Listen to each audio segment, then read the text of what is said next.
After 23 years of struggle, the Arabian Peninsula was unified. What started as fractured tribes had consolidated into a single, massive power. During his final pilgrimage, the Prophet Muhammad stood before a crowd of over 100,000 followers. There, he established precedents that broke completely with the traditions of the ancient world. Geopolitical entity. But this new power was dangerously vulnerable.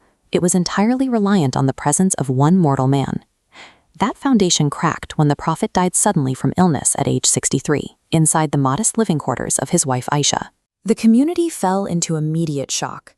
Umar, one of the most imposing military commanders, drew his sword in the courtyard and threatened to behead anyone who claimed their leader was dead. Umar insisted the Prophet had simply left to speak with God and would return. He drew a direct comparison to Moses, who left his people in the desert for 40 days to commune with the divine on Mount Sinai. Umar's violent denial reflected the community's wider fear. Without their human anchor, they were suddenly an open target for Roman legions, fracturing tribes, and immediate collapse. The panic only broke when Abu Bakr, the Prophet's closest friend, arrived. He bypassed the crowd, visually confirmed the death himself, and firmly ordered Umar to stand down. He then delivered a severe reality check.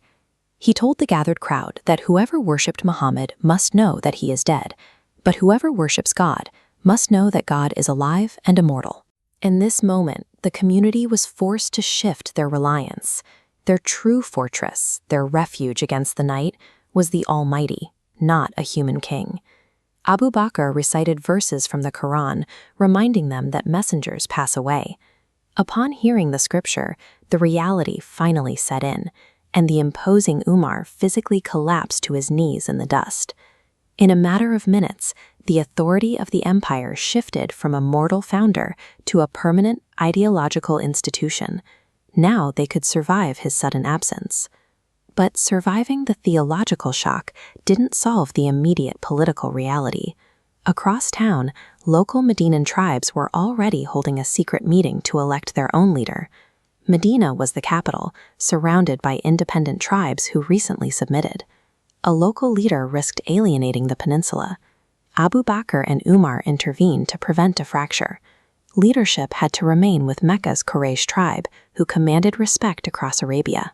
The room was tense and full of disagreement, until Umar abruptly took Abu Bakr's hand and nominated him as the first Khalifa, or Caliph. The room followed his lead. This unscripted, highly pragmatic intervention invented the political mechanism of the caliphate. It stopped an immediate civil war before it could start. But that transition came with a caveat. Ali, the Prophet's cousin and son-in-law, was absent from this meeting entirely. He was busy preparing the body for burial. This absence seeded a lasting dispute over how power should transfer.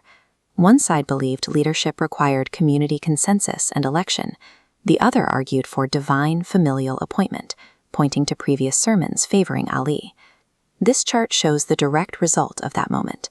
Today, the global Muslim population is split largely into two groups, 87% Sunni, who validate the election, and 13% Shia, who maintain Ali was the rightful successor.